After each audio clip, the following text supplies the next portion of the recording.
Bab 2. Malam pertama di rumah ibu. 2. Aku bangkit, meraih selimut dan perlahan menutupi tubuh Anindira yang terlihat begitu lemah. Pertama kalinya aku menunduk untuk menghapus sisa air mata di kelopak matanya dengan perasaan begitu penuh. Napas Anindira terlihat begitu pelan dan lemah. Tapi ini sudah membuatku bahagia. Setidaknya dia masih hidup dan bernafas. Biadabnya kamu, Arga. Hati kecilku merutuk. Kalau sampai Anindira meninggal di malam pertama, kau bukan hanya akan mengalami penyesalan seumur hidupmu, tapi juga seisi dunia akan mengutukmu. Gusti Allah, apa yang aku lakukan pada Anindira? Setelah sekian lama menyiksanya dengan sikapku yang dingin, beku dan angkuh, kini aku menyiksanya dengan siksaan yang lebih menyakitkan, bahkan mungkin menyisakan trauma. Anin, bangunlah. Mas bawakan air. Aku kembali duduk di pinggir ranjang, menyuapi sesendok air ke bibir Anindira yang terlihat pucat. Aku menatap dalam wajah yang baru kusadari begitu pucat dan tirus. Suami macam apa kamu? Bahkan untuk menyadari bahwa wanita yang menjadi takdirmu baik-baik saja pun tidak mampu? Aku terus merutuki diri sendiri. Untuk pertama kali dalam umur pernikahanku dengan Anindira aku peduli, meski mungkin sudah begitu terlambat. Anindira, bangunlah. Aku kembali menyebut namanya. Mata Anindira perlahan terbuka. Aku mendesah. Mata itu begitu sayu dan terlihat luka. Kamu sudah ingat? Sungguh aku malu menanyakan hal ini. Merasa seperti seorang pria kejam yang sudah melakukan kekerasan pada pasangannya. Faktanya aku memang seperti itu. Bodohnya aku yang berahun-tahun menganggap Anindira kotor dan hina serta memberinya ribuan hari yang penuh luka. Anindira tidak menjawab. Dia juga melengos saat tanganku mengulurkan segelas air ke hadapannya. Tinggalkan aku. Perempuan jalang ini tidak layak diberi penghormatan apalagi kasih sayang. Perempuan kotor ini hanya layak disakiti, dan aku sudah biasa mendapatkannya. Satu tetes air mata kembali meluncur dari sudut mata Anindira. Maafkan aku, Anin. Suaraku terbata. Anindira hanya tersenyum pahit. Tatapan dan wajahnya datar. Saat aku perlahan merapikan anak rambutnya, pelan dia menepis tanganku. Berdoalah, agar benih yang kau tanam di rahimku barusan tidak tumbuh. Kamu tidak ingin punya anak dari perempuan hina dan kotor ini, bukan? Lirih Anindira membuatku sekuat tenaga menggelen, berharap Anindira merasakan rasa bersalahku. Sayangnya luka di hati Anindira sudah begitu dalam.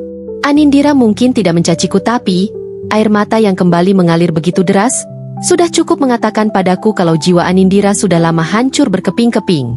Wajah Laksamana memucat.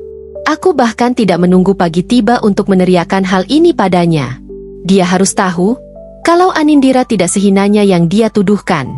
Tidak mungkin, ujarnya tertahan. Apa perlu aku membawamu ke kamarku dan memperlihatkan bercak darah di ranjang pengantinku? Aku menatapnya tajam dan tersenyum kecut. Membawa Laksamana subuh-subuh ke kamarku untuk meyakinkan ucapanku? Yang benar saja. Kalaupun dia mau, aku tidak akan membiarkannya masuk. Karena di dalam sana ada Anindira yang baru kusadari begitu polos, suci dan lugu. Tak akan kubiarkan pria pengecut itu mendekatinya. Meski kenyataannya, aku juga seorang pengecut sejati. Tidak lucu bukan? Lebih tidak lucu lagi. Aku yang 3 tahun lamanya enggan dan tidak mau menyentuh Anindira. Aku tersenyum pahit. Laksamana tergetar, tampak begitu kaget dan mungkin perasaan apalagi aku tidak tahu. Dia pasti tidak menduga, kalau selama ini aku menyia-nyiakan Anindira dan tidak pernah menyentuhnya. Dia begitu resah dan gundah. Tentu saja, wanita yang telah dianggapnya kotor, hina bahkan dipermalukan dan ditinggalkan begitu saja di pelaminan adalah wanita suci dan tidak berdosa. Aku tidak menduganya. Bahkan aku tega meninggalkan dia menangis sendiri di pelaminan, ucap Laksamana penuh rasa sesal. Bodoh. Aku memang bodoh. Lama saling diam dengan sejuta pertanyaan dan rasa sesal yang memenuhi kepalaku dan juga mungkin Laksamana. Akhirnya aku beranjak meninggalkan adikku sendirian. Raut sesal jelas terlihat di wajahnya. Hari beranjak pagi. Beruntung Anin akhirnya terlihat lebih baik. Setelah kudapati membersihkan diri di kamar mandi di dalam kamar dan berganti pakaian, seperti hari kemarin, Anindira membantu ibu menyiapkan sarapan di dapur. Dia masih gesit dan cekatan menemani ibu memasak meski sekali-kali aku melihat dia sedikit meringis saat berjalan. Biar ibu dan Beinah yang memasak. Kamu temani Intan saja mengobrol di depan. Mungkin ibu tidak enak karena dari sejak kedatanganku dan Laksamana 3 hari lalu, hanya Anindira yang ikut sibuk membantu pekerjaan rumah. Sementara Intan terlihat seperti ratu tidak mau ngapa-ngapain. Tidak apa-apa, Anin senang bantu ibu, jawab Anindira bersikeras tetap berada di dapur. Anin, aku yang bawa. Aku mencegat Anindira yang berjalan membawa wadah berisi piring dan mangkuk kotor untuk dicuci. Mata Anindira sedikit menyipit mendapati aku yang tiba-tiba peduli. Anin, kamu kenapa? Aku mengejar Anindira yang berjalan sedikit tertatih dan sama sekali tidak menghiraukan tawaranku. Ini berat, biar aku yang membawanya. Kini aku berusaha merebut ember yang akan digunakan untuk menyiram bunga.